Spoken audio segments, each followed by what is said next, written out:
Hey guys সকলোকে welcome জনাইছোঁ মোৰ এতিয়া অন্য এটা মিনি ব্লগলৈ। এইবাৰ বিহুত যাওঁতে ঘৰলৈ ভণ্টি যিহেতু ঘৰত নাছিলে সেইকাৰণে মোৰ মনটো বহুত বেয়া আছিলে আৰু সেয়ে আমি থিৰাং কৰিলোঁ চুনু মই আৰু মোহনে গৈ ভণ্টিৰ ঘৰ ওলামগৈ বুলি। সেয়া আমি গ'লোঁ। এয়া দেখিছে ভণ্টিৰ হাজবেণ্ডে কিবা মানে কাম কৰি আছে, তেওঁ নিজৰ কৰ্ম কৰি আছে আৰু আমি মনে মনে গৈ সোমালোগৈ। ভণ্টি হয়তো শুইয়ে আছিলে।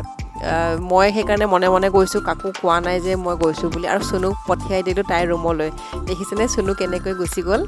আৰু চুনু যোৱাগৈ দেখি মই ভাবিছোঁ তাই গম পাইছে, কিন্তু তাই টোপনিতে আছিলে আৰু সেই এজনী যে আছে দেখিছেনে, সেই পাপিজনী মানে তাইৰ মানে সিহঁতৰে হয়, মিকু নামটো।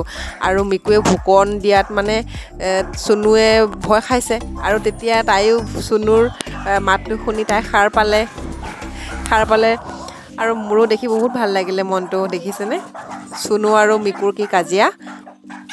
চুনুৱে মানে বাইকৰ ওচৰলৈ যাব খোজে কিন্তু মিকুৱে যাব নিদিয়ে, সেইকাৰণে অকণমান টাইম মানে খণ্ডযুদ্ধই হৈ থাকিলে। আমি সিহঁতকে চাই বৰকৈ হাঁহিলোঁ আৰু এনজয় কৰিলোঁ। তাৰপিছত অলপ টাইম কথা পাতিলোঁ। কথা বতৰা পাতি আমি চাহ খালোঁ। চাহত কি খালোঁ সেইটোতো বাৰু মই নুঠালোঁ। আছিলে ভালেখিনি মিঠাই ব্যঞ্জন কিবা কিবি আছিলে, আৰু ব্যঞ্জন নহয় মিঠাই ভুজিয়া ঘৰতে বনোৱা বহুত কিবা কিবি আছিলে। চাহ তাহ খাই কথা চথা পাতি অলপ টাইমৰ পিছত আমি ভণ্টিকো মাত দি থৈ গৈছোঁ যে আজি গধূলিকৈ আমাৰ ঘৰলৈ ভাত খাবলৈ যাব বুলি, দুজনেই হাজবেণ্ডৰ লগত। তাৰপিছত আমি যাবলৈ ওলালোঁ। এয়া ইমান ধুনীয়া ধুনীয়া মূৰ্তি বনাইছে দেখিছেনে।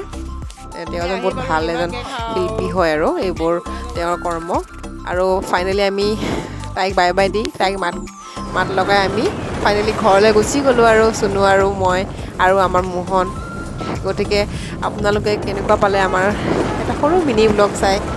আমি আচলতে সেনেকুৱা একো ব্লগ বনোৱা এক্সপিৰিয়েঞ্চ নাই, কিন্তু নিজৰ কিছুমান মেমৰি কিপ কৰি ৰাখিবৰ কাৰণেই ভিডিঅ' বনাইছোঁ। যদি আপোনালোকে ভাল পাইছে লাইক কৰিব, আৰু আমি আগলৈ এনেকৈ সৰু সৰু ভিডিঅ' বনাই থাকিম। আপোনালোকেও চাব আৰু আমিও সযতনে ৰাখিম যাতে ভৱিষ্যতে আমি চাই থাকিব পাৰোঁ। সেইকাৰণে আমি ভিডিঅ' বনাই আপোনালোকলৈ আগবঢ়ালোঁ। আৰু